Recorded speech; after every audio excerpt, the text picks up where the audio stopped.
মানুষ যখন চরম বিপদে, চোখের সামনে সব সম্বল শেষ হয়ে যেতে থাকে, তখন বিপদের প্রকৃত বন্ধু হয়ে যারা পাশে দাঁড়ান তারা হলেন আমাদের ফায়ার ফাইটার বা অগ্নিসেনা।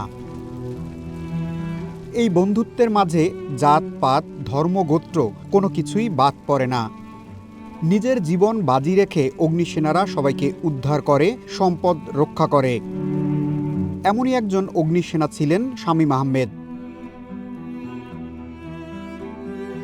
বৃদ্ধা মায়ের সাথে দেখা করতে গ্রামের বাড়ি যাওয়ার কথা ছিল তার, কিন্তু সেই দেখা আর হলো না।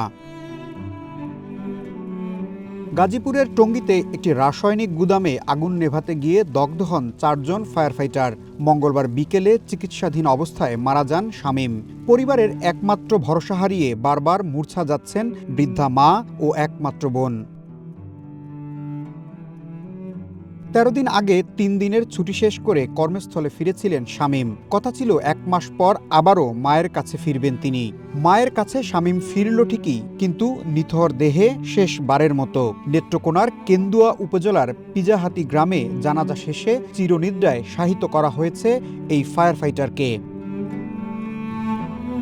শামীমের পর আরও এক ফায়ার ফাইটার নুরুল হুদা রাসায়নিক কারখানার গুদামে দগ্ধ হয়ে চলে গেলেন না ফেরার দেশে।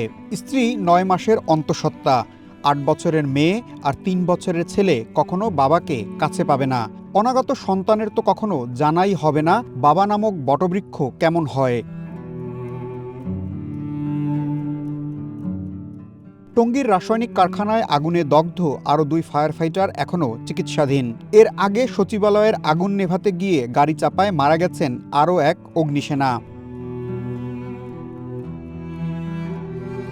1981 সালে ফায়ার সার্ভিস প্রতিষ্ঠা হওয়ার পর থেকে এখন পর্যন্ত 50 জন অগ্নিসেনার মৃত্যু হয়েছে দায়িত্ব পালন করতে গিয়ে। সবচেয়ে বড় প্রাণহানির ঘটনা ঘটে সীতাকুণ্ডের বিএম কন্টেনার ডিপোর দুর্ঘটনায়। 13 জন ফায়ার ফাইটার মারা যায় ওই ঘটনায়। গত 10 বছরে দায়িত্ব নিয়োজিত অবস্থায় নিহত হয়েছে ফায়ার সার্ভিসের 23 জন। টঙ্গীর রাসায়নিক গুদামে বিস্ফোরণের ঘটনায় নিহত ফায়ার ফাইটার শামীম ও নুরুল হুদাকে ধরলে সংখ্যাটি দাঁড়ায় 25 জনে। অগ্নি দুর্ঘটনার সময় সঠিক তথ্য না দেওয়ার কারণেই এমন মৃত্যুর ঘটনা ঘটছে। কারণ হিসেবে ফায়ার সার্ভিস বলছে, রাসায়নিক আগুন পানিতে নেভে না, সেখানে তারা অন্য পদ্ধতি অবলম্বন করেন। কিন্তু রাসায়নিক থাকার তথ্য যখন লুকানো হয়, তখন সাধারণ আগুন হিসেবেই তা নিয়ন্ত্রণের চেষ্টা চালায় ফায়ার ফাইটাররা, আর সেখানেই ঘটে বিপত্তি। তাই আগুনের ঘটনায় সঠিক তথ্য দিয়ে সহযোগিতার আহ্বান ফায়ার সার্ভিস ও সিভিল ডিফেন্স কর্তৃপক্ষের। ইশতিয়াক ইমন, ওয়ান নিউজ, ঢাকা।